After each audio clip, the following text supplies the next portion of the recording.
হযরতে জাবের রাদিয়াল্লাহু তাআলা আনহু বলে একজন সাহাবা, তিনি কিনা মসজিদে নববী শরীফেতে নামাজ পড়তে গিয়েছেন। নামাজ পড়ার পরে নবী পাকের সঙ্গে সাক্ষাৎ করেন।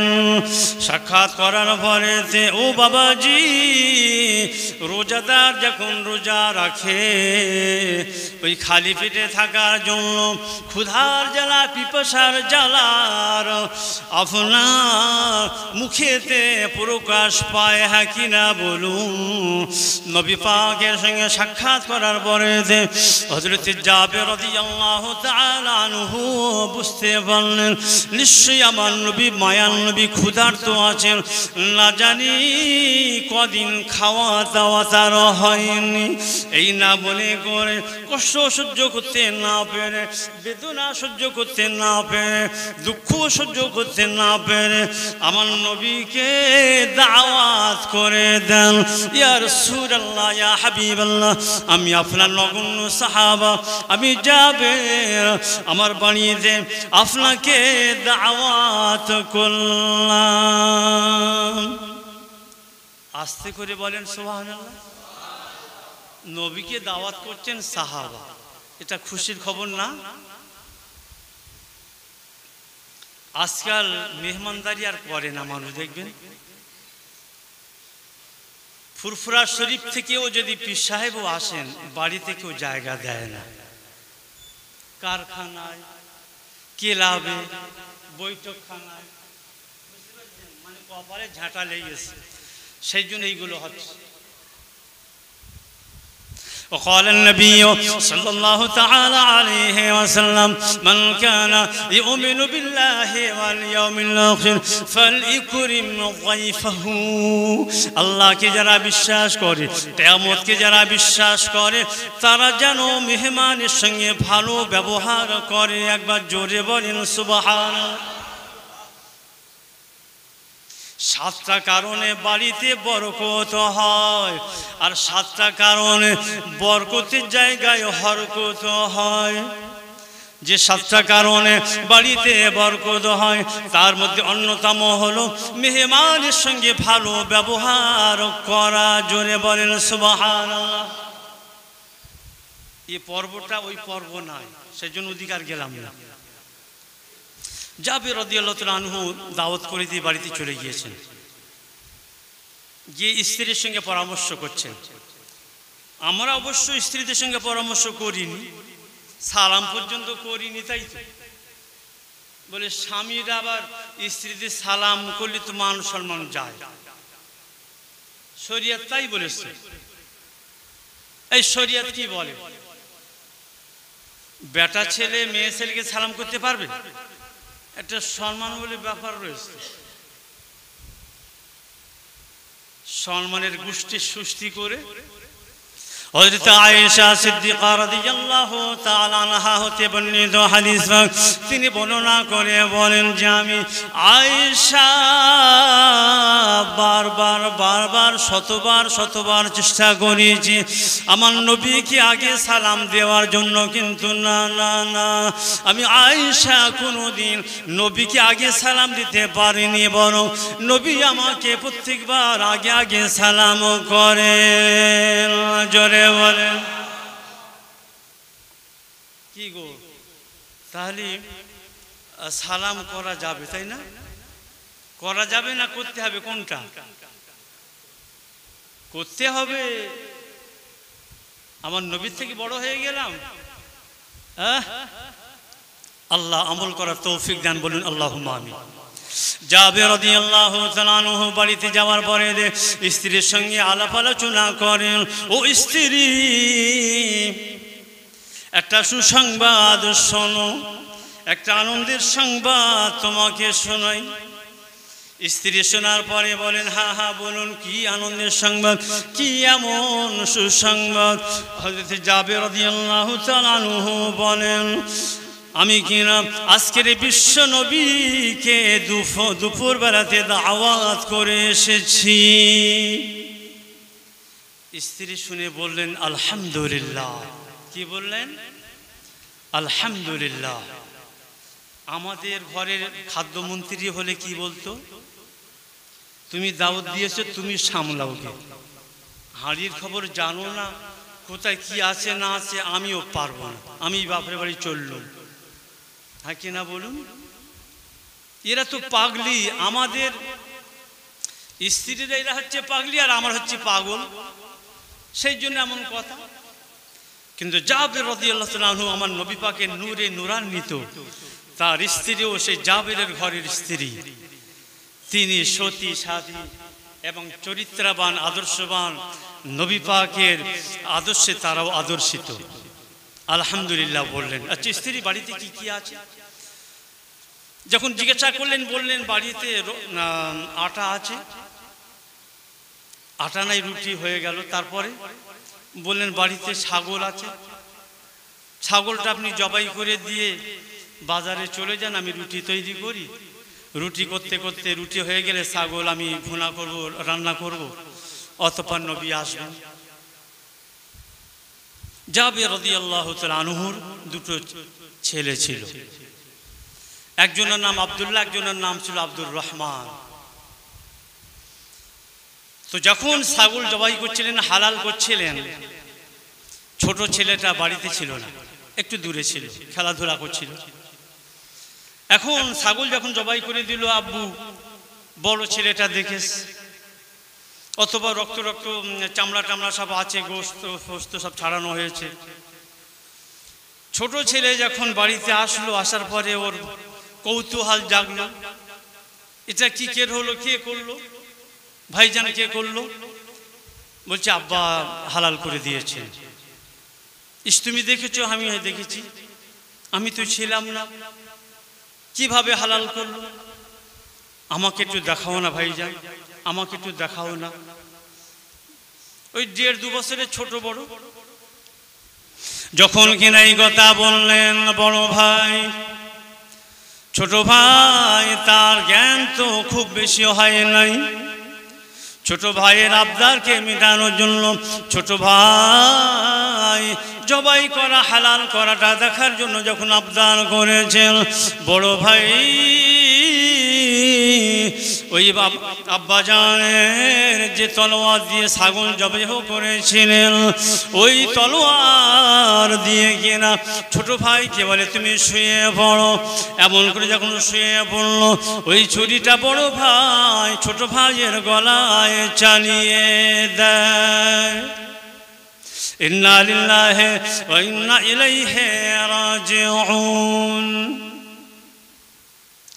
মা রান্না বান্না করছিলেন, একটু যখন উঠে আসলেন, এদিকে ওদিকে যখন আসলেন অন্য অন্য জিনিস নেওয়ার জন্য, দেখেন যে রক্তে রক্তাক্ত হয়ে আছে, আর ছোট ছেলেটা দুনিয়াতে আর নাই। এবং বড় ছেলে কিনা পাশে বসে আছেন।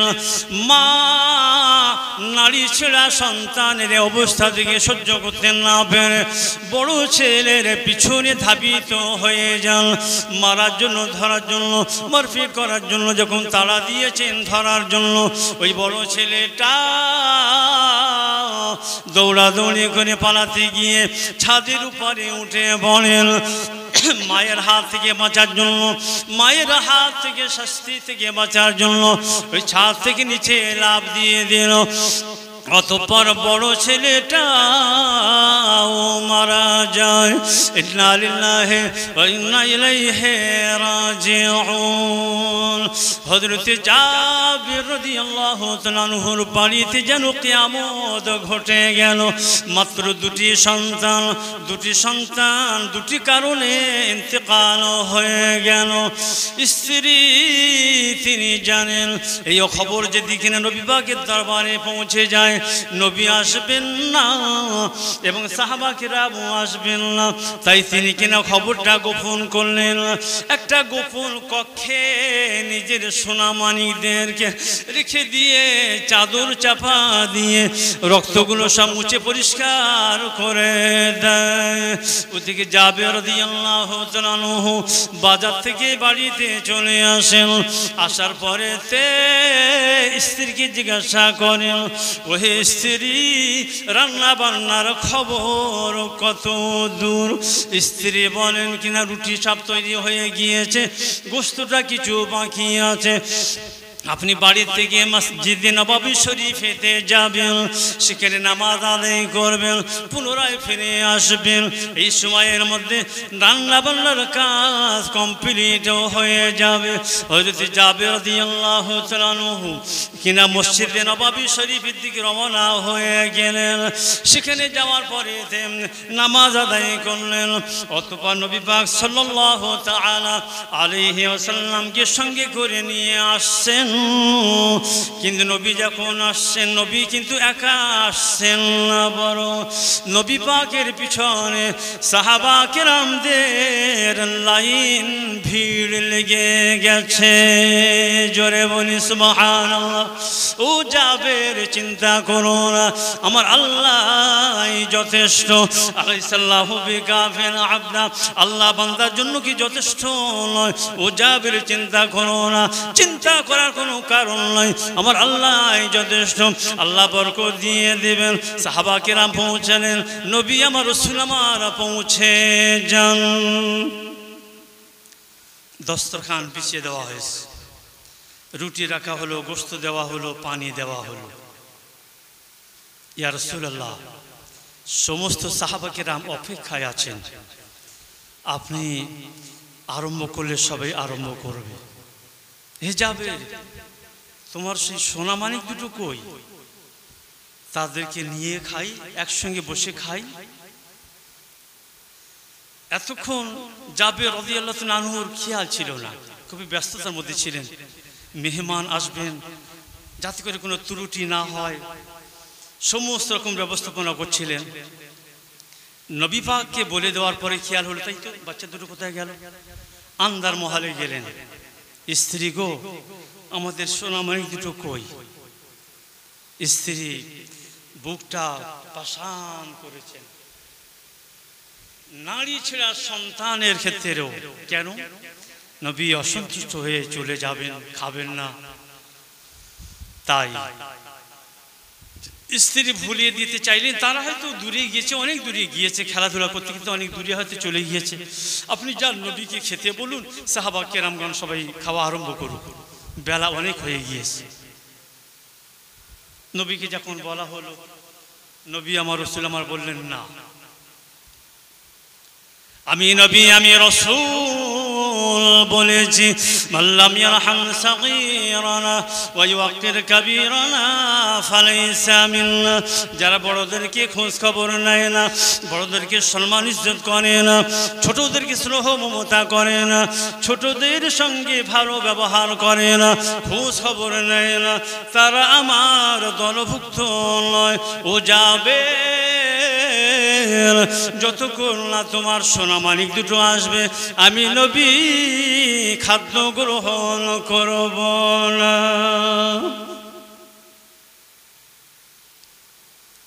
ফের আন্দার মহলে আসলেন। আরে বলো না, কোথায় গিয়েছে, আমি দেখে আনি।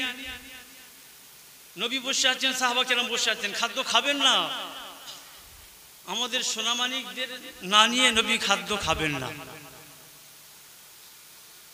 স্ত্রী তখন পাথর হয়ে গিয়েছে, দাঁড়িয়ে আছেন, চোখ দিয়ে টপ টপ করে পানি ঝরছে।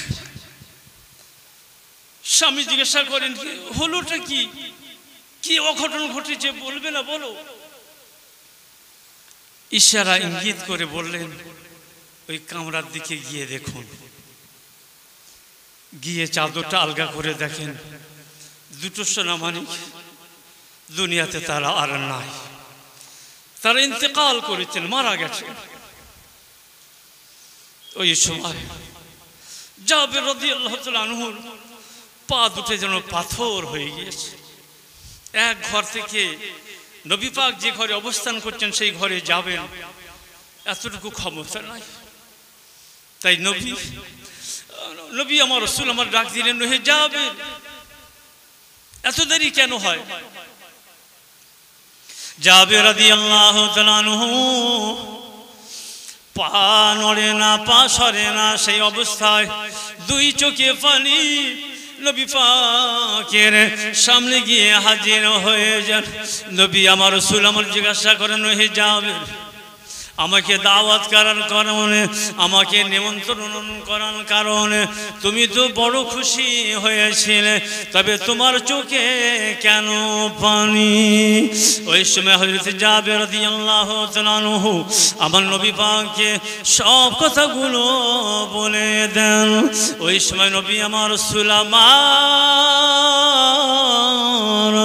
আল্লাহু তাআলার সমীপে মনে মনে মনে মনে মনে যেন মনের কথা বললেন, মনে মনে গোপন কথা বললেন।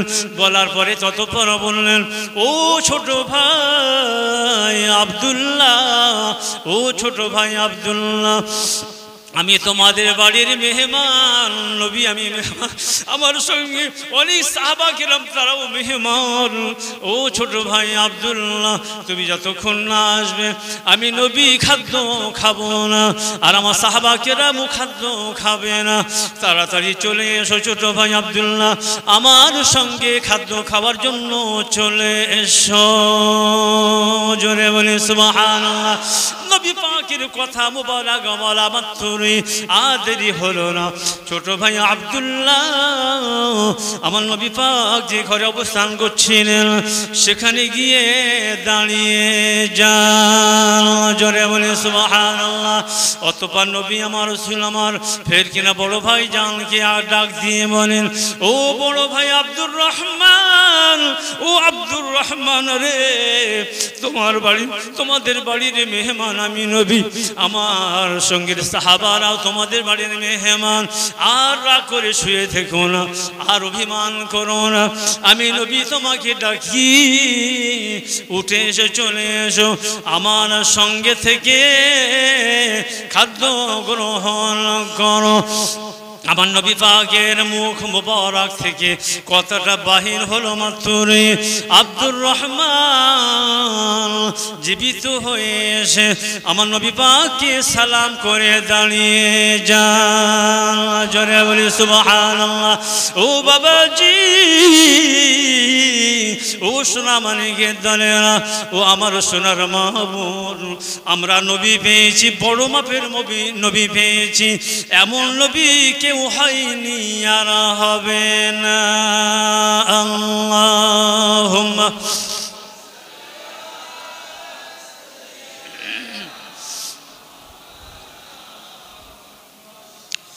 ওয়া আলা আলিহি।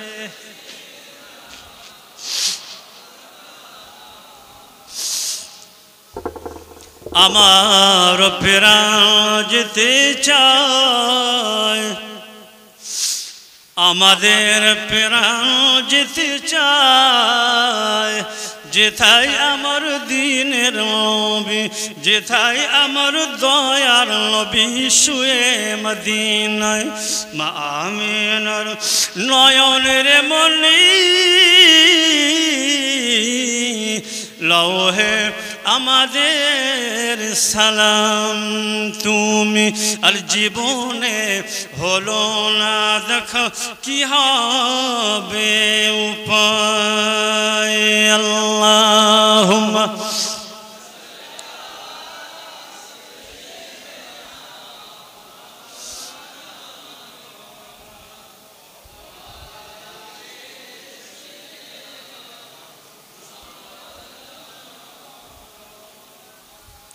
সারা জীবন ভাবলে তুমি হে নবী, সারা জীবন ভাবলে তুমি মোদের লাগিয়া,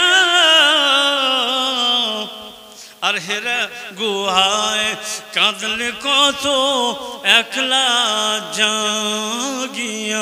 আনলে কোরআন খোদার বাণী, আনলে তাওহীদ মন্ত্র খানি, আর মোদের তোর এত মায়া, আর আমাদের জন্য এত দয়া কে দিল তোমায়। আল্লাহুম্মা তো করলেন নিজের উম্মাহাতুল মুমিনিন আমাদেরই মা 11 জন স্ত্রী তাঁদের বাড়িতে পাঠিয়ে দিলেন খবর নিতে যদি কিছু খাদ্য পানি থাকে বেঁচে যাওয়া, সেটা দিয়ে মেহমানদারি করাবেন। কিন্তু দুঃখের জীবন, কষ্টের জীবন, আমার নবীর জীবনটা কষ্টের জীবন, দুঃখের জীবন। 11টা ঘর থেকে সংবাদ আসলো, পানি ব্যতীত কারো ঘরে কোনো খাদ্য নাই, পানি ছাড়া কারো ঘরে কোনো খাদ্য নাই।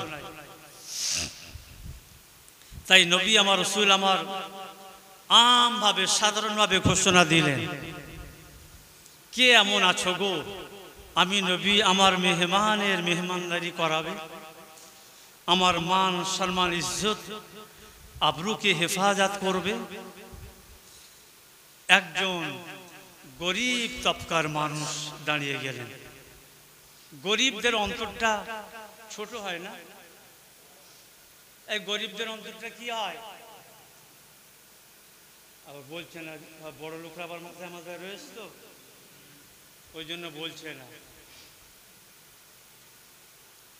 وقال النبي صلى الله تعالى عليه وسلم الطلعة في النار মিরাজ রজুলিতে আমি নবী আমি রসুল জাহান্নাম দেখলাম।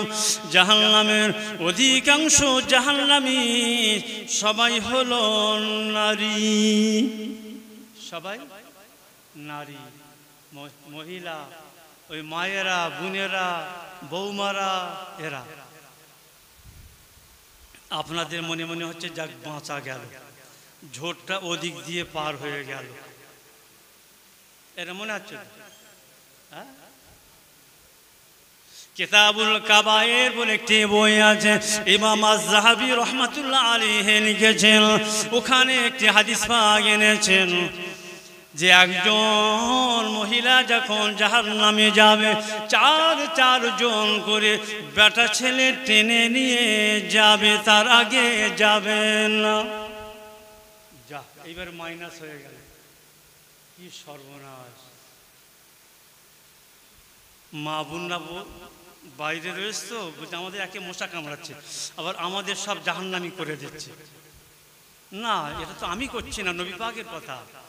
আফলাআতু ফিন নারি ফারাইতু আকসারা আহলিহা নিসা, জাহান্নামের অধিকাংশ জাহান্নামীরা হলো সব মহিলা। আফলাআতু ফিল জান্নাতি ফারাইতু আকসারা আহলিহা ফুকারা, আমি জান্নাত পরিভ্রমণ করলাম, জান্নাত দেখলাম, জান্নাতের অধিকাংশ জান্নাতীরা সব গরিব মানুষ। জোরে বলবেন। আমার খাওয়া যদি ধনী মানুষের বাড়ি থাকে, আজ 12টা বাজে, তাই বলে সব গরিব মানুষের কথা বলে, আমার কথা একটু বলিনি, তাই তো। খাওয়ানোর মালিক ওই বড় লোকটা তো, এই খাওয়ানোর মালিক ওই বড় লোকটা তো, কে? ও আল্লাহ, তাহলে নো টেনশন। নবী আমার, রসুল আমার যখন বললেন, একজন গরিব তবকার মানুষ দাঁড়িয়ে, জানি ইয়া রাসূলুল্লাহ, ইয়া হাবিবাল্লাহ, আমি রাজি। যাও বাবা, আমার মেহমানকে সঙ্গে করে নিয়ে বাড়িতে যাও। বাড়িতে চলে গেলেন, একটা কক্ষে বসালেন। বসানোর পরে স্ত্রীর কাছে গিয়ে সালামের পরে কালাম, বাড়িতে খাবার কি আছে গো? খাদ্য খাবার কি আছে গো? স্ত্রী বলেন, আপনার জন্য একখানা, আমার জন্য একখানা, আর আমাদের কোচির জন্য একখানা, ওই 3খানা রুটি ছাড়া আর কিছুই নাই। কখানা? 3খানা। ব্যক্তি কজন? এই ব্যক্তি কজন? বাড়িতে 3 জন, মেহমান 1 জন, তাহলে মোট 4 জন হলো। একটা একটা করে যদি খায় পেট ভরে যাবে? একটা একটা করে যদি খায় কারো কিছু হবে না। তাই ওই নবী পাকের সাহাবা হযরতে আবু তালহা আনসারী আবু তালহা আনসারী স্ত্রীর সঙ্গে পরামর্শ করলেন, একটু নাটক করলেন। নাটকটা কিসের জন্য? আল্লাহর সন্তুষ্টির জন্য, নবী পাকের সন্তুষ্টির জন্য, নবী পাকের মেহমানের পেট ভরানোর জন্য। জোরে বলা যাবে সুবহানাল্লাহ। স্ত্রী সে সময় পর্দার আয়াত অবতীর্ণ হয়নি, এবং আরব দেশের প্রথা হলো এই, মেহমানের সঙ্গে বাড়িওয়ালাও বসে খেতে হবে। যদি না খায় বাড়িওয়ালাকে ছোট লোক হিসাবে ধরে নেওয়া হতো। কি জ্বালা দেখেন। দুই স্বামী স্ত্রীর পরামর্শ করেছেন, করানোর পরে বলছেন যে দেখো, দস্তরখান বিছিয়ে দেবে, পানি দেবে, 3খানা রুটি দেবে, চাটনি দেবে। রাতের ব্যাপার তো, আলোর ব্যাপার, আলো জ্বালাতে হবে। আমি একদিকে বসবো, তুমি একদিকে বসবে। আর দয়া করে আমাদের সোনা মানিককে গায়ে মাথায় হাত বুলিয়ে কোরআন শরীফের আয়াত পাঠ করে তাকে ঘুম পাড়িয়ে দাও খালি পেটে। একবার জোরে বলা যাবে সুবহানাল্লাহ। আমরা কি করি? বাচ্চাদের না খেয়ে নিজে পেট ভরে ঘুমিয়ে পড়ি তো। হ্যাঁ, বাচ্চাদের না খাইয়ে নিজে পেট ভরে খেয়ে ঘুমাই তো। এর উল্টোটা আমরা করি। তো স্ত্রী করলো কি, বাচ্চাটার গায়ে মাথায় হাত বুলিয়ে তেলাওয়াতে কালাম পাক শুনিয়ে ঘুম পাড়িয়ে দিয়েছেন। তাইলে রুটি বাঁচলো কটা? 3টে। শেষ করে দেব? আবার গল্প করছেন তো সেই জন্য বলছি। তাহলে আমি শেষ করে দেবো, কোনো অসুবিধা নেই। তো তারপরে বাচ্চাটাকে ঘুম পাড়িয়ে দিয়েছেন, দস্তরখান দেওয়া হলো, 3খানা রুটি দেওয়া হলো, চাটনি দেওয়া হলো, পানি দেওয়া হলো। 3 জনা 3 দিকে বসলেন। একদিকে মেহমান, একদিকে আবু তালহা আনসারী, অপর দিকে ওনার স্ত্রী। বিসমিল্লাহ করুন, মেহমানকে দিয়ে বিসমিল্লাহ আরম্ভ করানো হলো। ওদিকে তো কথা সব ঠিক করা ছিল, বাতি ঠিক করার নাম করে বাতিটা নিভিয়ে দেওয়া হলো। অন্ধকার ছেয়ে গেল। মেহমান মনে করছেন আমার সঙ্গে ওনারাও খাচ্ছেন। এনারা শুধু খাদ্য খাবার খেলে যেমন গালটা নড়ে সেই আওয়াজটুকু করছেন। আর 3খানা রুটি মেহমান একাই খেয়ে যায়। আস্তে করে বলুন। মেহমান খাদ্য খাবার যখন খাওয়া হয়ে গেল, মসজিদে নববী শরীফেতে চলে যান।